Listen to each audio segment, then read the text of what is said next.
Hello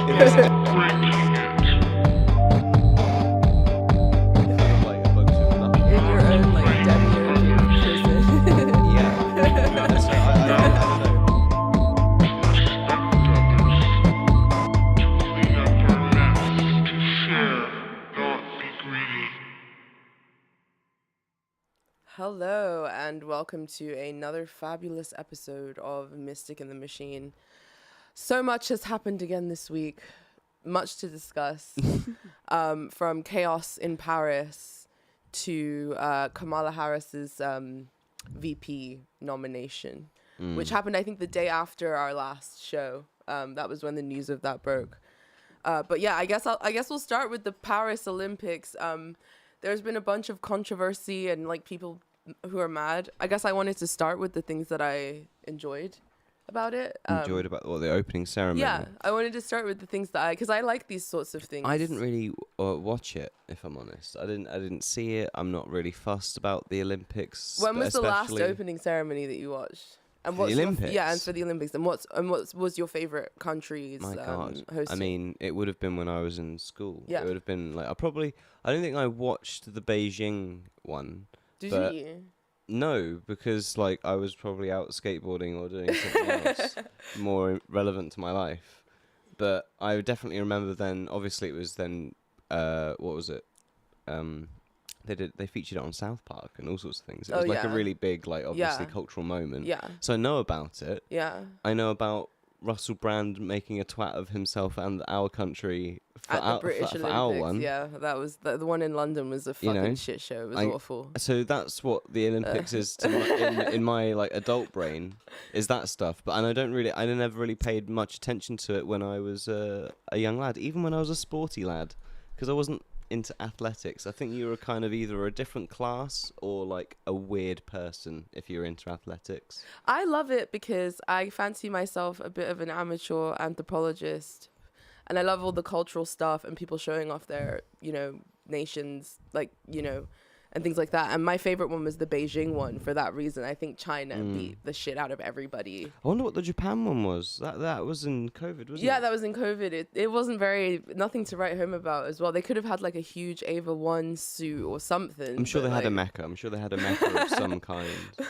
The Paris Olympics, there were parts of it that I enjoyed, which we'll watch first. There you go. Jay George, the last one he watched as well was the Beijing one. He was like 8. I was probably, I was probably like a little older than that. I was a bit older than 8, but yeah. I just remember watching it with my mom, and my mom was like, see, this is why China is going to take over everything. And wait, Brazil hosted it in 2016. When did we host it? I was in high school in America, I remember, and I remember everybody was coming up to me, and they were like, "Oh my God, aren't you excited?" So we did 2012. Well, I think it was 2012. I think Jay George is like fucking what do you call it? Mandala affecting me right now. I like the Brazil one because was it at the Brazil Olympics where the vuvuzela became popularized, or was that the World Cup? That was the World Cup. That was the World Cup when I was like 11 years old, and everyone was fucking tooting them little trumpets and having a wild time. My millennial cultural memory is so foggy at the moment. Like I can't remember anything. Brazil Olympics. When did they do the Olympics? Has Brazil hosted the Olympics? In 2016? Oh, the Summer Olympics. All right. Okay, yeah. So it's not like the main event. It's like the little side thing that they do every 2 years or something like that, or in between or something, I think. I don't know. But yeah, it's not the real Olympics. Stop Mandala affecting me, fucking Jay George. Making us fucking freak out. But yeah, the friggin' the things I like. Let's start with the things I like. Let's cut to video. I really enjoyed Lady Gaga's performance. She did what every art hoe would do if they were asked to do a performance at the French. That's not Lady Gaga, by the way. I know you've like messed up the order now. Easy to mistake. It's the first one. It will be the first one. I'm pretty sure. No, have I messed up the order? Yeah, you've totally messed the order up. It will be one of the first ones. Oh. It'll be one of the first ones. No, it'll be the one before this. Yeah, the one before this. It'll be the one before this. There we go. Bonsoir. Bienvenue à Paris.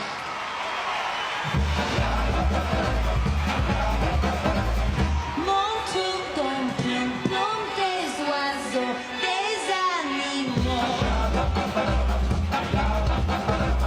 Monte comme plomb.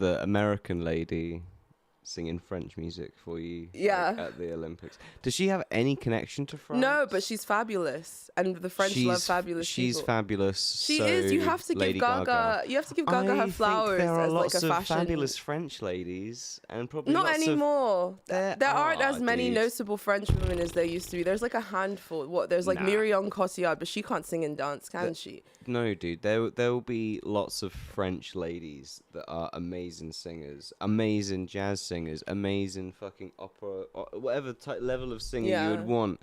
There are French people that can do that For and sure. represent France, which is kind of what I was expecting. But I think for, wasn't Lady Gaga also like a Dior spokesmodel at some point? And Dior is obviously one of France's biggest brands, right? I'm sure So she has she's- some connection in that That's sense a culturally. loosey-goosey connection. I'm talking. I'm hate to sound a little bit. What do you want crazy them to right now. like dig Bridget Bardot's like I'm talking blood. I'm half-rotten talking blood. corpse And, up? I'm talking blood and soil, dude. Like has she got any? Whoa. Has she got? Whoa. Has she got any? Now's not the time for you to be using that kind of rhetoric. Has she got white any? man. Has she got any? Jeez. Has she got any like actual, real, like tangible connection to France? Other than being like- fabulous. Even like no. married a Frenchman. I would even take that. Okay, well, what about Celine Dion? That's the next one. She's Celine Dion, French-Canadian. she's French Canadian. So she sang on top of the Eiffel Tower. It's not This Celine is Dion's not the this next one. It's You the next messed one. up the order, bro. Oh my god. Whatever. I thought this was lovely. This brought out like the grandma. in me. It looks almost like it's the 80s. It does. Because it's Celine Dion as well. I guess. Yeah. It's kind of like I mean, now it doesn't. Whoa, dude. I think she looks great. Just want to pull it right back to 2024. She smashed it though. Oh yeah, she's an amazing singer. I'm She not fucking taking it. smashed it. Yeah, absolutely.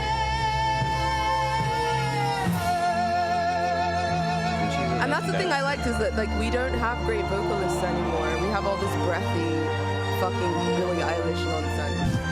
And it's so nice to like hear a singer, like a fucking singer with passion and like feeling, you know. I'm weak to sentiment. So I felt very patriotic and very French as a francophile seeing this Felt moment very here. French. I did. I know What? that as an Englishman that upsets What? you, but I feel like they have a way more fabulous culture than we do. What are you talking about right now? Fabulous. I'm in trouble. Yeah. Fabulous is what you say. They're a lot more cultured, way more refined. You know, French women are like the best dressed. They're beautiful. British women have orange faces most of the time. Like, we can't compete where we can't compare. That's a different class. I'm sure if you found like the chavvy version of French fucking well, stuff, even the that would posh be the girls, same. you've got like Kate Middleton, like great. Okay, it's not all about just the fucking royal family, is it? Well, Like, what do you mean? Name a British woman who you would say is like a fucking. There's a handful of English roses. Keira Knightley. Yeah, she's an English rose for sure, but there's only a handful Kate of them. Winslet. Handful, like I said. There's a handful of English roses. You can just reel them off, and then you'll be there like, yeah, handful, like I said. There's literally handful. only a These are, handful. like some of the most beautiful. But there's like 10 iconically times beautiful more. women of There's 10 the times more in other places. Latter 20th and people early don't. 20th People don't century associate are England. British women. Kate People Moss, don't associate England with beauty. Definitely and not one I Kate would Moss, put as someone that's like. Kate Moss beautiful, is but she was also a certainly rare English iconic. rose. Are you just gonna She's- talk over me the whole Because fucking you don't know time? what you're talking about. I You have do. no idea what you're talking about. I do. We can't touch the French when it comes to fashion, when it comes to skincare, You know French when women? it comes to luxury, Name 10 everything. French women. Just everything. Name 10 French women. What do you mean? Like, there's you don't know any French women. Of course I do. Apart from Bridget Bardot, if she's even French. I Anna don't think she is. Karina, the actress from the Godard movies that Don't know who like you're people. talking about. Yeah, No one- you no- wouldn't no even one knows know. who you're talking I about. could No name, one knows who you're talking I could about. say, Not just me, I nobody. could say, of course they do. I No, could they say 10 French names and you Go wouldn't on. even know them. Go on then. You could make them up. I'm not having- absolutely. I'm not But having I this will know when you're. argument. I'll know I'm when you're not- lying though. So I know. I that- am not having. I'm not having this argument with you right now. Name like 5 French women. Not even 10. I'm not gonna dignify your bullshit with a response right now. Let's you move know. on to the other highlights. I liked this too. They did kind of like a French touch disco homage at the Eiffel Tower, which this is way cooler than anything we did at our Olympics.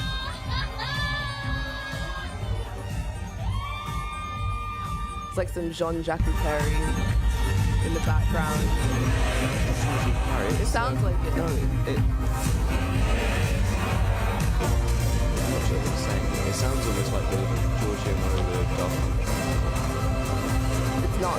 Yeah. That's crazy. Yeah. It's very cool that they actually put lights on the Eiffel Tower and really incorporated the landmark into certain. Yeah.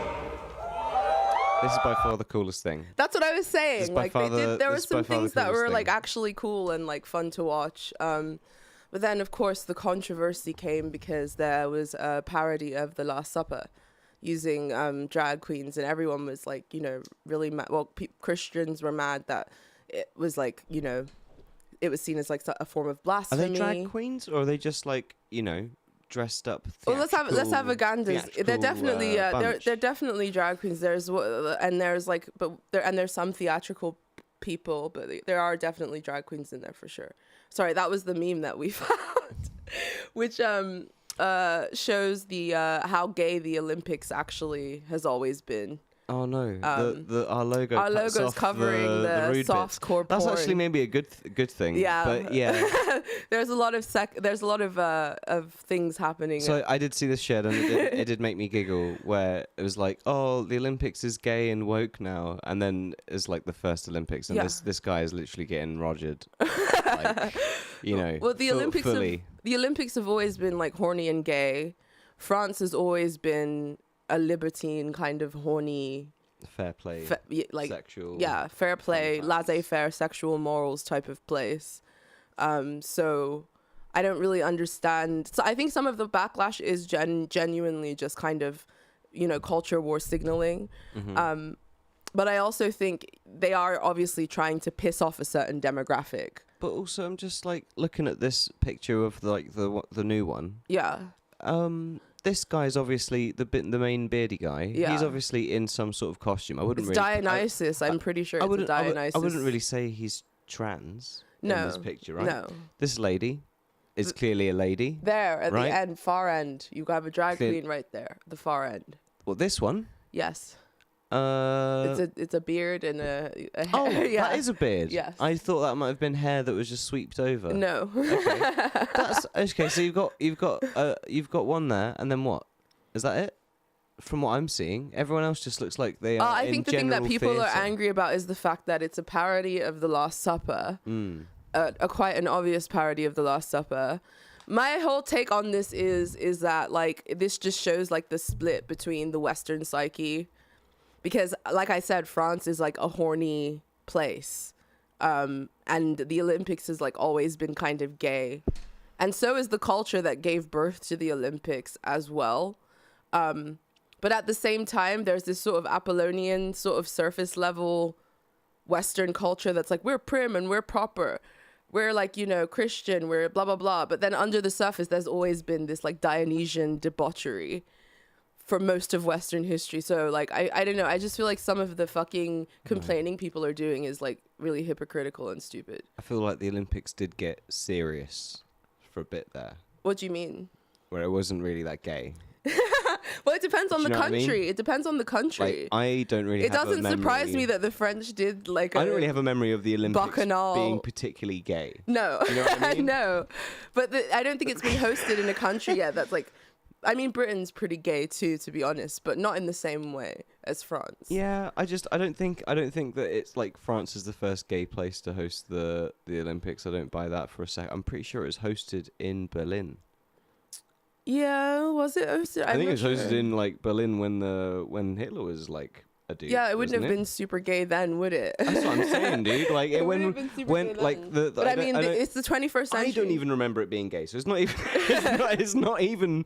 You have to be some fucking literal boomer. Like I don't remember the Olympics being gay. Well- so I think that's also part of like the feeling, right? Yeah. Is that like why is all of a sudden the Olympics gay again? Well, when it was hasn't been gay in the beginning, as you can see the image, the censored thousands image of below. years ago. It was pretty Thousands gay. of years ago. And France is also, you know, pretty, you know, it's all about frivolity I just and don't buy it. excess and je ne suis, I don't know how to say it. But yeah, Good effort. thank you. I Good tried. But yeah, they love that stuff. So it doesn't surprise me. And I don't know why, especially a lot of American sort of Christian right-wingers, I sometimes think that when they imagine Europe in their mind, they imagine like a bunch of Tolkien-esque hobbit villages where everybody is like Catholic or Protestant. And that's just not the case. That hasn't been the case for hundreds of years. I mean, not to say that there aren't enclaves like that in Europe, but like it's the Paris Olympics. Paris is one of the most metropolitan cities in the world. Like it was, and we're also in current year where cultural signaling is like high capital. So of course some goofy shit was gonna go down. Like, here's a good question for you. Do you think that the art that we see from the first Olympics was I don't know if that's actually from the first Olympics, but you can bet that there was probably some gay shit going down for sure. There was some gay shit happening. You could definitely say it could be. Right? Is art of the period of the first Olympics at the very least, right? If it's whether they actually have a sport of buggering young men in that way, I don't know. Okay? They definitely were greasing each other up and, you know, all kinds of things. Like, do you think that art is just cultural signaling in the same way, but it was much more vulgar? They didn't have all these like nuanced things where they could put like a you know, different gender. I mean, person you in the guys background can't. or something. You They guys gotta, like, can't do see some it. straight up stuff where it's just like full on bumming. You guys can't see it, but I can see it. But there's like, I'm seeing full erect penises right now. And then in the image above, one of the controversies to come out of this was the fact that one of the gentlemen in the lineup had his nutsack hanging out, according to, you know, sleuths on the internet.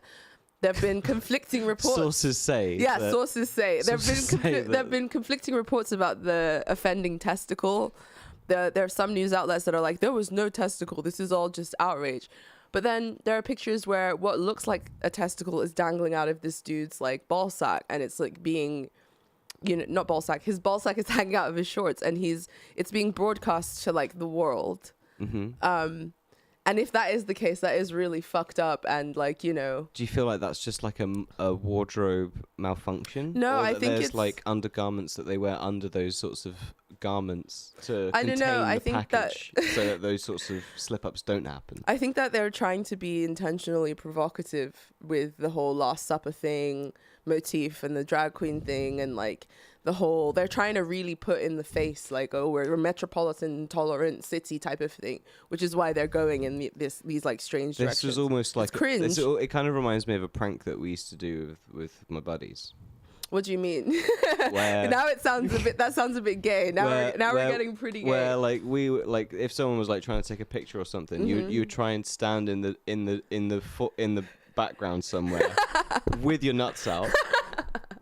And for them to just be like, oh, see, I got this really good picture, and then they don't even realize, and then they zoom in and they realize that they've got you with your nuts out. Like, that should be a jailable offense. it's like the ultimate version of photobombing, and like maybe this guy has like a good sense of humor, and he was doing the ultimate version of photobombing, and it really is because it's like broadcast, as you say, yeah, like to the whole world. Everyone's seeing his nuts. Yeah, it's like the ultimate nut photobomb. Yeah, and maybe we should give this guy some kind of medal. Yeah, I mean, it's like it's a thing that we'll never know. It's a thing we'll never know whether it's right. And that's the thing about these sorts of public displays. I don't know how much I'm like into the whole in plain sight conspiracy thing, but it does seem as if there is always an element of plausible deniability to these things in order to drum up outrage. So it looks kind of just enough like the Last Supper. Oh, this guy might have his nutsack hanging out. Quinn's got a great follow-up question. The real question is, why did the Olympics stop being gay in the first place? Exactly. And I think that is a good question. And like, where would you track it? Because we would only know from like footage and stuff, which would only have been around since like the 1800s, arguably, or early 19th century. Late 19th century, early 20th century. So we're not going to know, dude. We're not going to know when the Olympics stopped being gay. Yeah. It's sad. I mean, maybe there'll be some ancient texts there'll be that reveal. there'll be like a museum of the Olympics in Athens or something. Yeah, you would and imagine. then you can see all the gay history of the Olympics there. But then you would be able to see like the kind of promotional material, the way it's talked about in like the press or the stone tablets or however they did it back then, right? Yeah. Like, and then you would see when the archive of gayness. when the bumming was removed as like a sport, and they sort of was like, can we just do the running bit without the bumming, without violently wrestling each other and bumming each other to see who wins? Ancient Greece. Like, ancient Greece. Oh dear. But that's what I'm saying is like there's this weird dialectic in Western culture where it's like super gay and horny, but then really like Apollonian and like Christian and like restricted at the same time. And these two things are constantly warring with each other. And I think that's the reason why they do stuff like this, is because they can create enough plausible deniability to like drum up controversy, demoralize people, get people divided, get people heated. Because it's like his nutsack may have been hanging out or it may not have been hanging out. It could have been a depiction of the Last Supper. It might not have been. The weird horse thing as well. There was a fucking winged horse. And it's like, it could be the fucking white horseman of the apocalypse, or it could be a depiction of Joan of Arc, which is what I think the artist claimed. Yeah. Well, that's what they claim they intended. Well, but that's what I'm saying is that the plausible deniability thing, I think, is on purpose. do you think that they are trying to bring the Olympics back to being gay, but just with the opening ceremony? Because the Olympics is televised now, they couldn't do the bumming triathlete like version of it. Well, if it was hosted in a country that's not, gay friendly as France, I was then gonna say, if they brought it back and then the next one's in Qatar, you're gonna struggle, aren't you? or maybe if it's in another European country, the goal is to just like out gay each other with the Olympics. The goal is to just totally just like out gay each other. But yeah, that's kind of what I think is going on here. Well, with the horseman thing, yeah. like, shouldn't there be 4 of them? Yeah, but the white one represents death. And then it was sort of in a mechanized suit, which the conspiracy theorists were saying that it kind of represents our mechanized era. I don't think. Perhaps it's the truth. Who knows? I don't think any of them just represent death. I think the white one actually represents pestilence. Yeah. It's all like versions of death, right? So I don't. We should look that up. Yeah, I should know this, but I do not. That's the one of those cool like metal things. Like, it's one of those cool metal occult lore things that I would know more than you. You know what I mean? They did do a metal show at the Paris Olympics. They had a death metal band play at the beginning. I forgot to show that part as well. People were freaking out about that. They also showed... Oh, there we go. Not pestilence, sorry. Famine was probably what I meant. So conquest, war. I mean, that's arguably the same thing. But whatever. Conquest, war, famine, and death. Also, death is one. Yeah, death is one. Oh, you're right. I told you. See, I was the one who was the evangelical it's Bible shit. Christian girl who was raised in the Christian home. It's Bible shit. Of course you know. But yeah,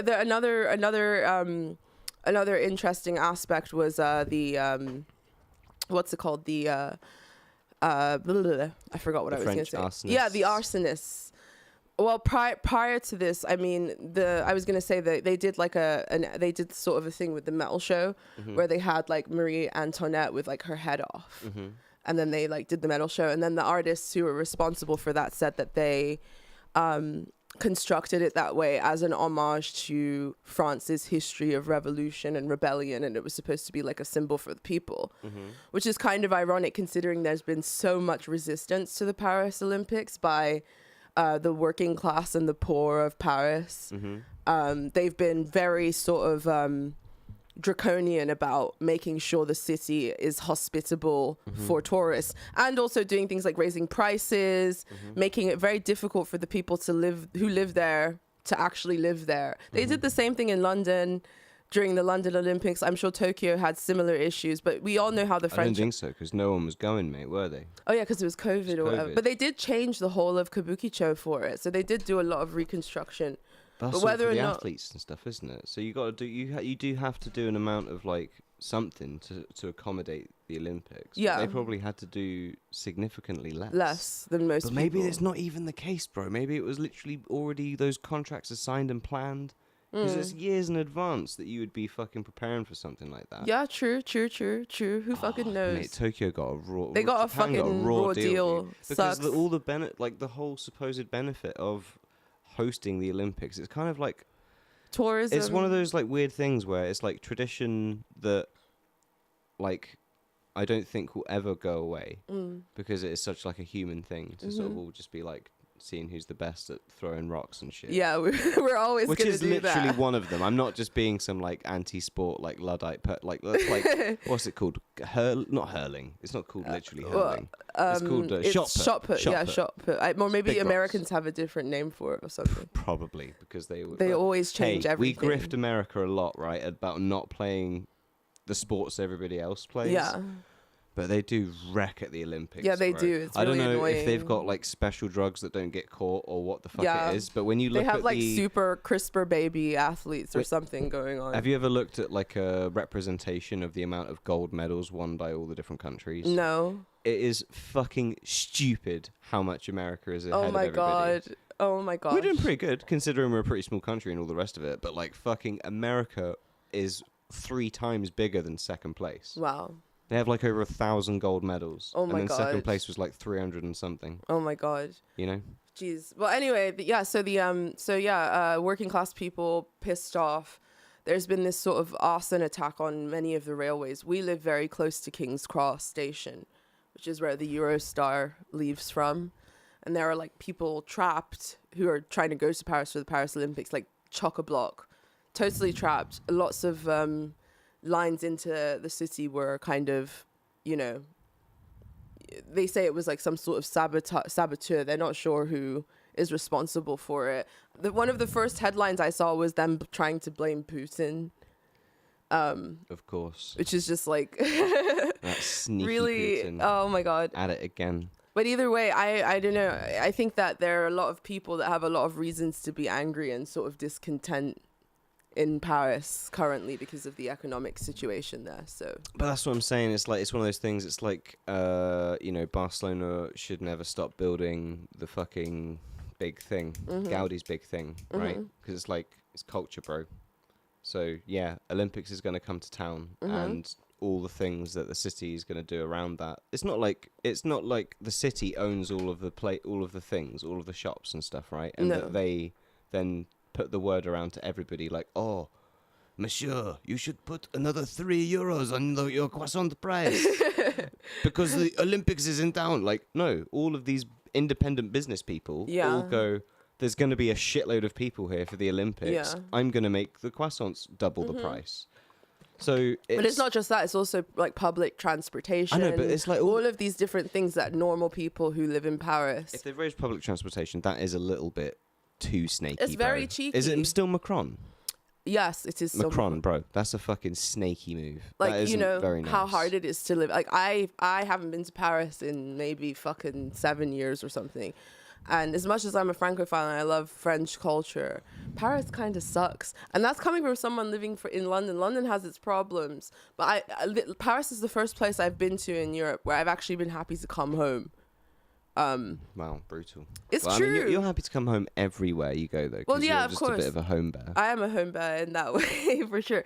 But I mean, like, when we come back from Amsterdam, I'm always like, oh, I wish we lived there. That's because the This weed's is so great. good. I love it. And also just the design of the city, how it's easy to walk everywhere, the cheapness of public transport, all of those things. Like, there's no other place in Europe that I go to where I'm like, oh my God, this sucks.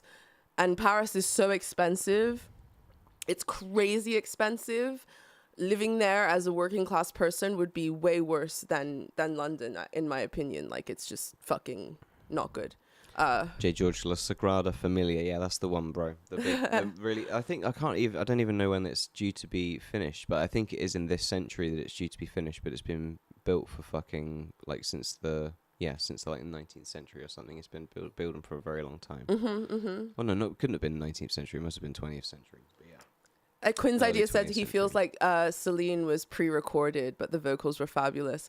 It could have been. I mean, I know she's had some health issues as well as recently, but even then, it was still good to see and like nice to see her out and about and doing her thing. 2026, I think. bro, that's close. That's in like a couple of years. That's fucking crazy. Wait, where? What? The Sagrada Familia will be finished in like 2026. It looked like they still got wow. a big bit on the roof to go. I mean, it's a couple of years. Maybe they get it finished. Yeah, maybe. That was pretty awesome. Maybe. I've been to Paris quite a few times for work, and you know, it's quite cool. It's got a good vibe. If you got money, it's a great place to be. If you're not When you're on your company card, yeah. yeah. If you're not paying When you're on your company bro, card, Paris is quite nice. Good fun time. You can find some quite nice little hole in the wall places to eat some really tasty rabbit and like have some really good wine and stuff. I just don't want to pay like 12 quid for a hot chocolate under the Eiffel Tower. Like, I feel like I'm getting scammed every time I go to Paris. Everywhere you go, everywhere you turn. Like, it's just not fun. You know, for breakfast at McDonald's in Paris, they got... Here we go. I think I had a croissant that had McMuffin in it, like sausage in it, like the double sausage croissant, basically. I do like European McMuffins, McDonald's for sure. Croissants. I was fucking on that, mate. I do love European McDonald's for sure. But yeah, the Olympics was weird. The next little bit of controversy was Elon Musk's tweet in the aftermath. He decided to go on a rant about how he's like the savior of Christianity or whatever the fuck. I don't know if he's saying he's the savior no, of but it's Christianity. like he's trying to pose himself as not only against the deep state, against media bias, against technocratic overreach. Now he's like also caping for Christians, despite the fact that in his fucking profile picture he's in a fucking Satan costume. Should we like, show the Satan costume? Like, it's so, and that's the thing that annoys me, because last week we kind of talked about the Thiel network and how, you know, right-wing populism is sort of being used as a shield for more pernicious technocratic agendas. And like, fucking, this is a prime example. He's trying to signal to the Christian right. Dude, he's wearing a fucking t-shirt and jeans underneath that shit. That's so low effort. What man. a waste, mate. If you're gonna go fucking all the way, go all the way. Isn't the lady behind Heidi Klum in this Halloween film that he's at the premiere of, I'm guessing? And I know that it's a character from a video game or whatever, but my point still stands about the fact... She's someone that goes fully crazy with the Halloween shit, though, right? Yeah, like she does with the really, costumes and stuff. I liked her worm one. Honor the lady, bro. Yeah. Like, what the fuck? Don't half-ass that shit. Yeah. He that's the thing is, he's kind of signaling to the Christian right so that they'll, you know, get in line, despite the fact that everything he stands for flies in the face of anyone who's like interested in like human freedom and dignity. You know, it's just like super annoying. And I feel like that's what these events are orchestrated for by the powers that be, to kind of reinforce the false dialectic, keep people trapped inside of it, keep people fighting over these meaningless issues, while motherfuckers like this are like building a system of tyranny that's like gonna swallow us all. So no, I'm not that mad about the Olympics. I'm not mad about anything except that. That's the thing that You're mad about Elon Musk. I'm mad about Elon Musk. I'm mad about technocracy in general. I think that's the thing that's worth getting mad about. I didn't watch that cringe interview with Jordan Peterson. No, I couldn't be bothered. Jordan Peterson's doing like his own podcasts now, I guess. He's had his own podcast for a while. Has he? Yeah. Oh, He's had his own podcast for a while. It's been around. Never encountered it. The brain chip here to save Christianity. Exactly. If there is any sort of representation of like the sort of antichrist impulse, people like Musk, Thiel, these technological accelerationists kind of represent that, hands down. It's funny that like all these dumb fucking, you know, people who claim to be right-wing populists and dissidents are like licking people like this. Like, let me posit a question to you, Angie sorry, Bear. I'm in the zone. I'm in the rant zone. Let me posit a question to you, Angie Bear, because that comment has just sparked. There's a very good comment, Danny. That has just sparked a series of domino thoughts in my head. Right? Okay. The future that all these guys are like super obsessed with, and that we're sort of seemingly vehemently like going towards, is this kind of Blade Runner, is what everybody says, Blade Runner type future, right? Well, in the book of Blade Runner, Do Androids Dream of Electric Sheep, one bit of the film that they miss out, that is really big part of the book, is the ability to dial in an emotion with this box, basically, at your flat. and that an empathy box or something like that they call it. I think in the book, and that. And other people that have basically tried to find the shortcut, or not shortcut of religion, but other ways that people have rejected religion, and so they try to find this kind of spiritual thing is within psychedelics and other kinds of organic technology, should we say? Yeah. Right? Well, maybe, okay, hold me out, 'cause I know how much you hate Elon Musk, but what if the brain chips can excite your brain in a way to deliver a religious-like experience? Yeah, now you're talking Ahrimanic nonsense. Because And we're not even going to go there. I've also seen documentaries where scientists It's have not the already been same. doing stuff like that with magnets and like stuff Yeah, outside it's of not the brain, same. You let know alone why? inside of Because the you brain. have to earn spiritual insight. That's the whole point of the sort of Ahrimanic kind of antichrist impulse. It's all about gaining spiritual, technological, whatever advancement without being morally or spiritually prepared for it. And having a religious experience or an experience with the numinous is something that you have to work towards. That's something that you have to cultivate and build yourself up to. But these people are treating metaphysical ideas like they're dropping acid. So no, fuck Elon Musk and his brain chip. Okay? But Larry and Jihad forever. But so Join me. But that's quite an interest. But so if you could posit and make a religious type of experience and have that sort of thing, it could also be used to do like an empathy box type thing where you could totally control your own emotions and that kind of thing and schedule how Jake, you would feel and Jake, stuff like that, right? You're talking Harmonic talk right now. Do we need to take you to the torture chamber But this is a thing again? this is a thing this is a thing that's sold to people on Earth. Yeah. Because they feel so bad that they're not rich enough to get to Mars. Yeah. So they have to have one of these boxes to be able to cope with the fact that they're living in hell. destitute Yeah. Earth. Yeah. With like what they call specials, which are like mutated people and shit walking around and like all this crazy Blade Runner world. The Blade Runner world in the books is way more scary than in the fucking in the movies, for sure. That's what they're pushing is accelerationism and sort of trying to, basically fulfill the promises of religion using technology. But so I don't see necessarily. I think if you are able to, like, I see acid and that kind of mechanism almost as trying to do the same thing with a different tool. And so I don't necessarily write that off immediately. Yeah, but your moral and spiritual development. I'm morally and spiritually bankrupt. And No, so that's not what I'm saying. I'm saying that your moral and spiritual development, determines what you retain from those experiences. Mm-hmm. If you're just treating it like entertainment, you're not going to get the benefit of it at all. I don't think. And it's better if you earn your way up to those numinous experiences, or you have a purpose for wanting to engage with them instead of trying to treat your brain like it's a computer. Well, but that was exactly like the same logic with psychedelic therapy, right? Like, Yeah. I feel bad, I feel like disconnected from reality or like my life or, my feelings or whatever, myself.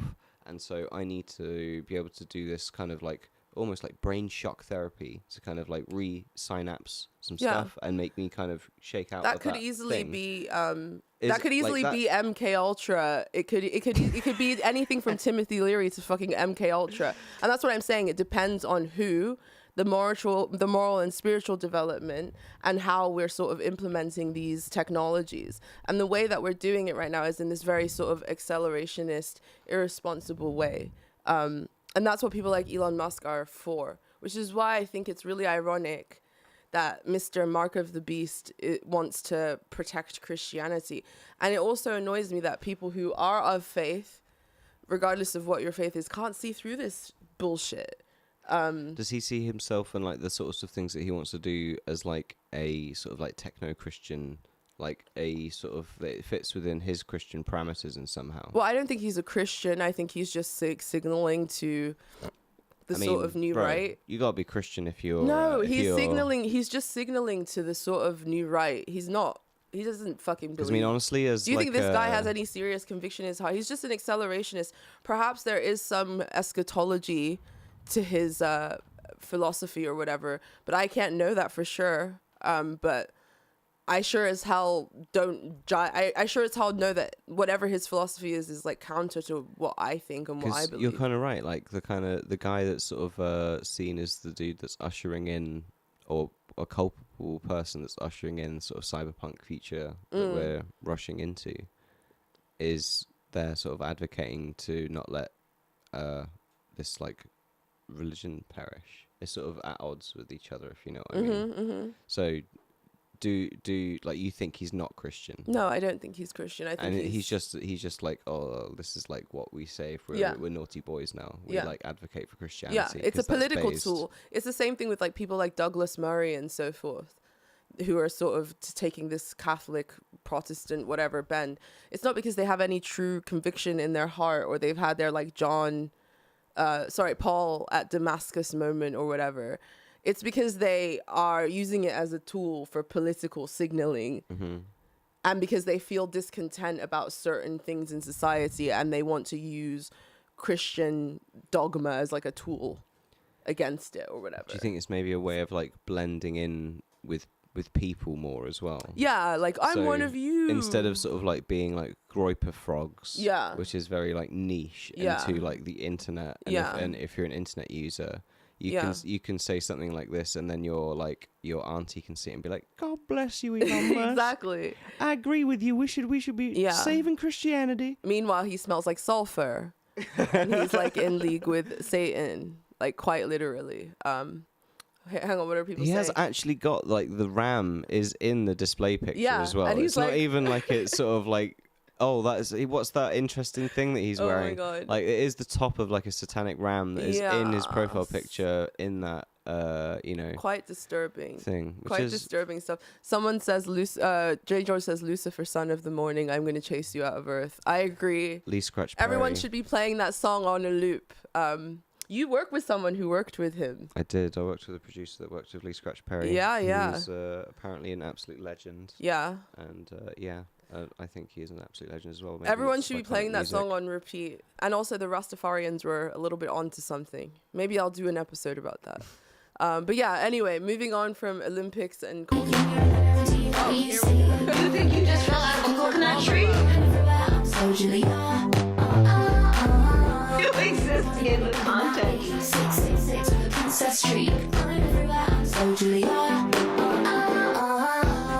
Of all in which you lived and what came before you.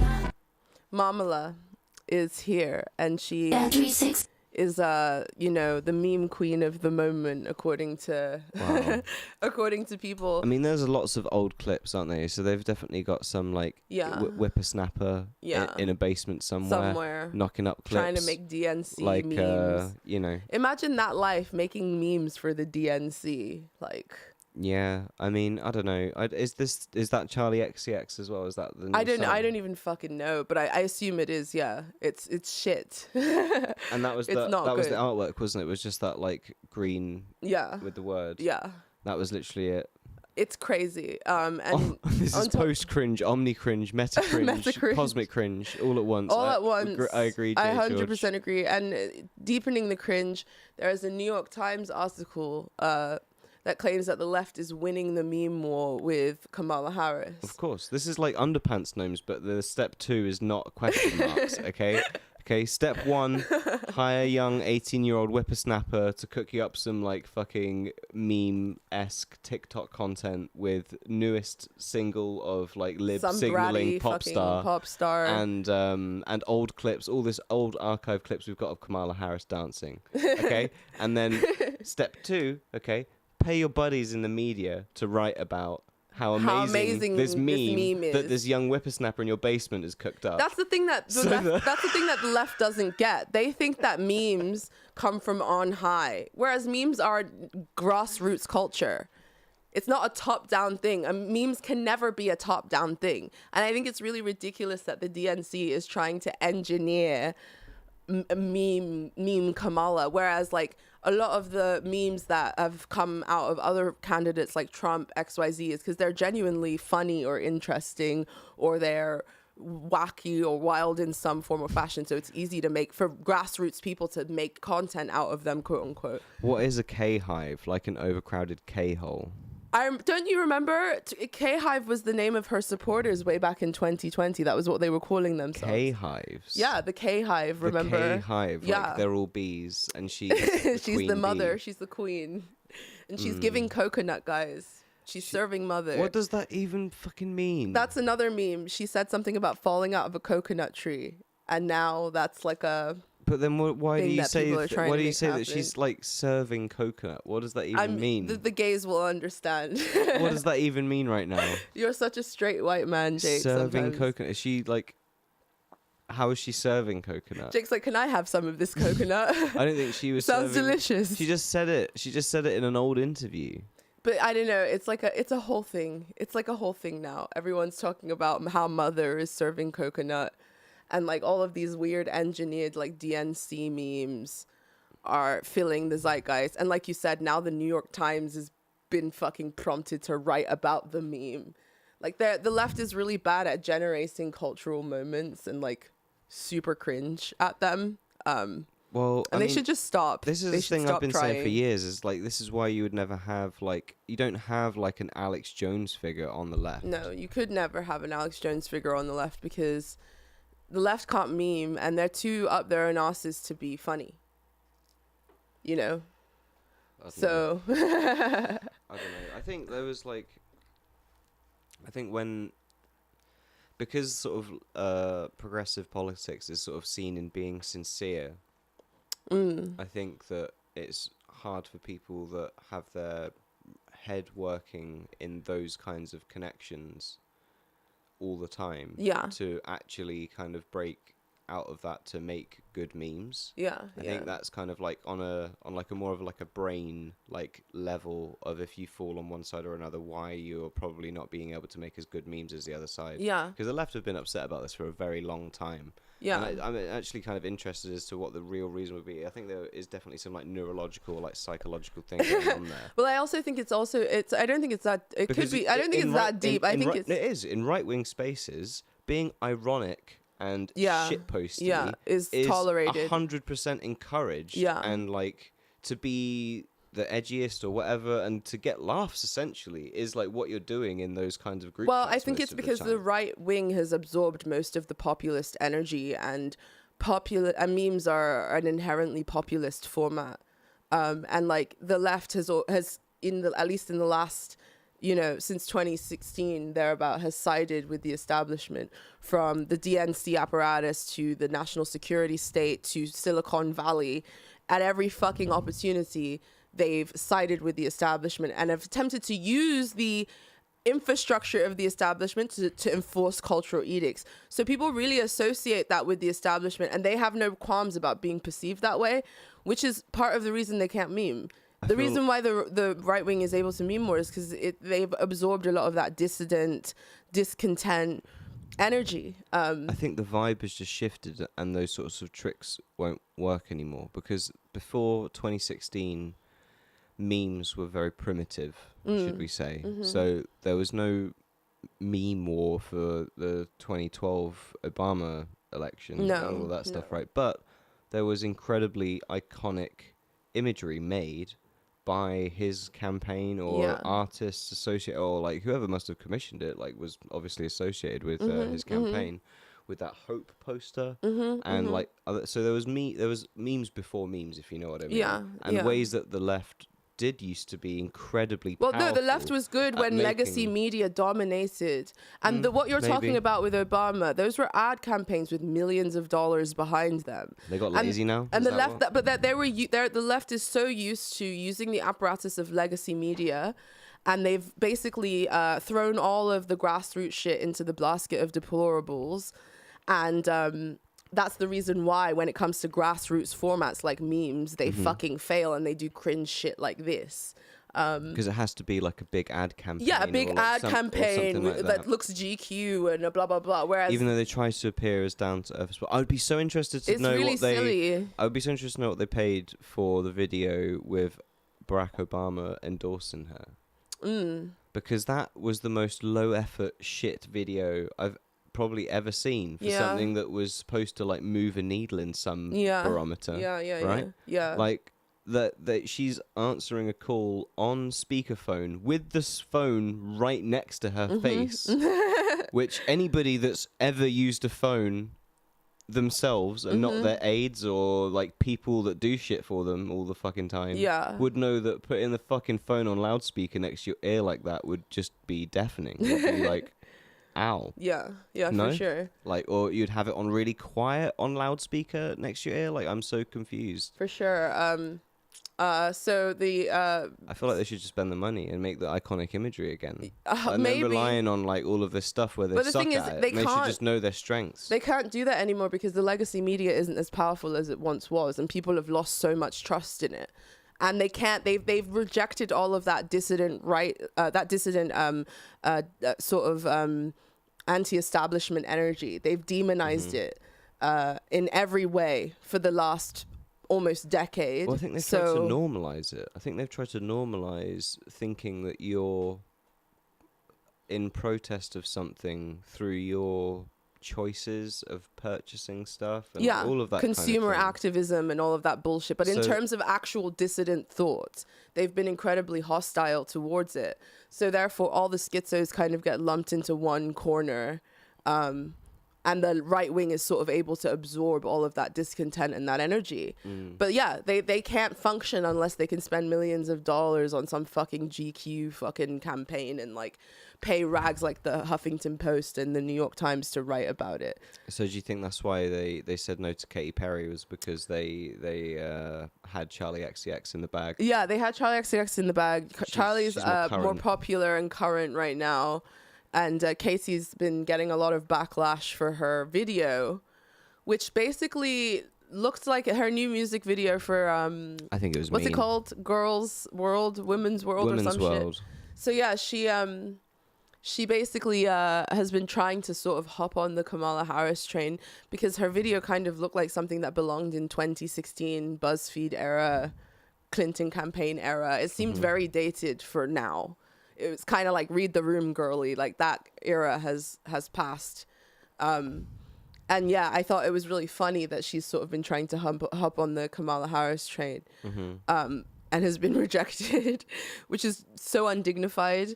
That deal's probably already done. That deal's probably already in the bag. Do you know what I mean? So probably. it's kind of like to make it a public stint, and even making it a public thing of like, oh, she rejected my song "Woman's World." Remember my song "Woman's Yeah. World"? It's like it's another free advert for her song, basically. Even if it's like it looks like she's got egg on her face. No, it's not. The rest of the press was still talking about her song. No, at I the end of guess, it. but it's all her So- song is like rife with this sort of really obvious cultural signaling that most people find so distasteful these days. I think everyone was just really mean to Katy Perry. You just like if I'm seeing her honest. boobs. I think Katy Perry's got a nice rack. I think she likes to shake them, and you know. You like to watch him. and yeah. Oh my And her song sounded God. no shitter than any other Katy Perry song that everyone seemingly fucking loves and like chants from the rooftops in every pub in the fucking UK on a Friday and Saturday night. True. So I really don't see My whole thing is the necessary hate for cynicism Katy of Perry. trying to sort of use cultural signaling and like political imagery and all of this bullshit rather than just making a fucking pop song. It should have been on the Barbie soundtrack, dude. She should have had that shit locked and loaded a year ago, and it should have been on the Barbie soundtrack. True, very true. She is a Barbie but it doll annoys anyway. me because everything now is political signaling. Like everything now, it's like America's being like spiritually fucking molested by everything that they see. Everything's trying to either get them to buy something or to change their views in a certain way. And that, I mean, it's bad here, but it's even worse in America. That must be really fucking taxing psychologically. I remember when I lived in America, whenever election season would come around, the campaign ads on TV are unhinged. They're unlike anything you would ever see. That we don't have shit like that in this country. It would never. Yeah, It would I mean, I never remember happen here. Even like the drug adverts and stuff is pretty crazy. It's crazy. like, what they allow in America. It I is wouldn't- absolutely I crazy. wouldn't see that as a good barometer. I don't blame anyone for switching off or like not paying attention because like you need to protect your psychic health. This stuff I don't is think like so, man. I think most people are like super invested in all of it, and they think it really matters, like who wins at the end of the day. I think no matter like how much great journalism's done to show that like the same kind of like big financial interests are in bed with both people to get as much of their interest seen as possible, rather than whatever else wants to actually be needed to take care of for the people's welfare. I agree with you. I am a little bit black-pilled in that sense, but at the same time, it may not be this time round, but I think that there's a lot of work that can still be done in terms of raising people's awareness about the trap of the dialectic. That's the major thing that needs to be sort of unlearned. And it's going to be very hard for America because tribalism and this sort of false dialectic is such a ingrained part of their culture. And people are lacking meaning in their lives these days. So this kind of takes the place of that. Yeah. J. George, George. there's no such thing as USian art, only propaganda. Yes, I agree. I don't know about that. I think there's some good American. There's good American art, but it's all, a lot of it is now serving the function of either trying to sell you something really overtly or trying to make you change your opinions. Yeah, okay, not since 2016. You're probably correct there. They're trying to make you change your opinions or stances. It's the same on social media now. Like before, social media used to be a lot more grassroots. But now you have people who are like professionally entertaining you with like crazy big budgets and all of this sort of thing. Well, not even just that. I think like the focus of social media went away from like being connected with your friends and doing all of that kind of stuff. And to selling shit or trying to change people's beliefs. Or just trying to entertain. Oh yeah, change your beliefs or entertain you. Propagandize or entertain you in some way. Yeah. That's like the main function of social media now. Sell, entertain, propagandize. Basically, and those are the three major avenues to financing and money. I was watching a video the other day about Mormon influencers, which is a rabbit hole that I've just gone down, and like why so many influencers are Mormon. Mm-hmm. And they funnel money to them. The Mormon Church funnels money to them through certain ad phrases and all of this sort of thing. So like there are so many weird interests working behind things now, so that the environment can be solely limited to selling you shit, trying to change your beliefs about shit, or mindless entertainment. That'd be a good video essay if you did that. If you're lining stuff up for your new channel. True, for my new channel. Yeah. I'm lining a lot of shit up at the moment. Maybe that would be a good video essay to do. Speaking of which, to round out the show, I thought it'd be interesting to bring this up. Michael Bay is making a Skibbity toilet. Sick. Speaking of mindless entertainment, I guess that's better than propaganda. I mean, Michael Bay definitely makes a lot of propaganda. He does make propaganda, that is true. I forgot. I haven't seen a Michael Bay movie in years. I forgot who contributed to all those films. Yeah. I forgot. Like the US military. Well, how is he going to make biggest backers? How is he going to make Skibbity toilet? Because they'll get to show off all like new military stuff. But it's not real military stuff. It's literally a modded stuff from a video game that's like. It doesn't matter. They'll find a way of like putting it in the real world, and there'll be like new helicopters and shit, and like he'll get to like do a bunch of propaganda for the American army to be like, look at all this cool shit we got. You should join up. Michael Bay's Skibbity toilet is a sign of the times. The cameras are Putin or whatever the fuck, right? The cameras are Putin. The cameras are Putin, and you know, the toilet is freedom and America. Skibbity is Trump. Oh my god. Well, I'm definitely interested to see how that film turns out if it arrives. It's like the emoji film or something like that, isn't it? It's sort of like these things that crawl out of the internet, which had no place crawling out of the internet, which should have just remained as like the stupid little images you see. But the internet is culture now. Something in a text. The internet is culture now, and that sort of populist energy of the internet is what a lot of people are making their marketing decisions based on now. Like even films now, unless they have some kind of virality on social media, they're not going to get butts in the seats to watch it. Like they focus so much of their advertisement on social media now. So yeah, I don't know. I feel like a lot of people like just do it wrong, man. I feel like they do. I feel like if you just made a film and you were either were able to, through an agency, a bit of money or whatever it was, actually just open emails, emailed your film to all the people on YouTube that review films, Red Letter Media, all the way down to fucking, you know, smaller channels. Yeah. You would probably generate more buzz for your film if it was any good than anything else, and you would save so much fucking marketing Exactly. budget and do all of that other shit that would go towards maybe putting that back into the film or like something else, right? Exactly. So I don't really buy that. I think that there's ways that you can use that now if you had the capability and skill and time to construct something already. You could get it out there, and you know, even if you just put it on YouTube, it doesn't matter, right? Because at that point, it's your content, and you will get whatever revenue from it being out on YouTube, and then hopefully, if it's successful, it will spawn other things, and hopefully get you attention to then get your next film distributed or something. Yeah. Right. If you're a good filmmaker, like there's ways that you can do it. True. So I don't buy that for 1 second. Very, very true. We haven't been big all episode. I just noticed that. No, we've been in small camera. Why did I bother doing this fabulous makeup look if no one can see it? You know. Also, leave likes because they help us out, and it takes like 1 second to do. Like and subscribe, guys. So like and subscribe. And if you want to join us on Patreon, and get access to our Discord. If you want me to give you a tarot reading, you can look at our Patreon and get access to all of that stuff there. And also one more announcement. I am partnering with Morbid Anatomy, which is this really cool museum in New York City, to teach a class very soon on psychic self-defense for the digital age. So more announcements on that soon. So keep your eye out, either here or in the Discord or on Twitter or anywhere else where you can find me. And I also have a new video coming out soon on Depth Diaries, so keep an eye out for that as well.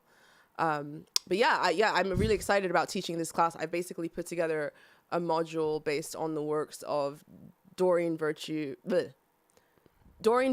and Carl Jung and Rudolf Steiner, techniques for psychic self-defense in the digital age, basically ways to protect yourself in this current era, in these trying times. I'm in the middle of putting together the course, and then that's going to be available on Morbid Anatomy's website for sale. So keep an eye out for announcements for that if that's something you're interested in. That's something I am going to be offering very soon.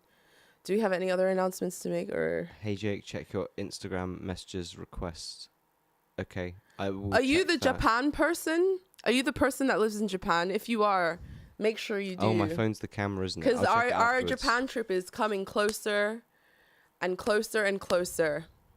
And we need to start making plans about things and who we're gonna meet while we're out there and stuff. So if you're the Japan person, yeah, Jake, definitely do it. Someone says witchy Angie.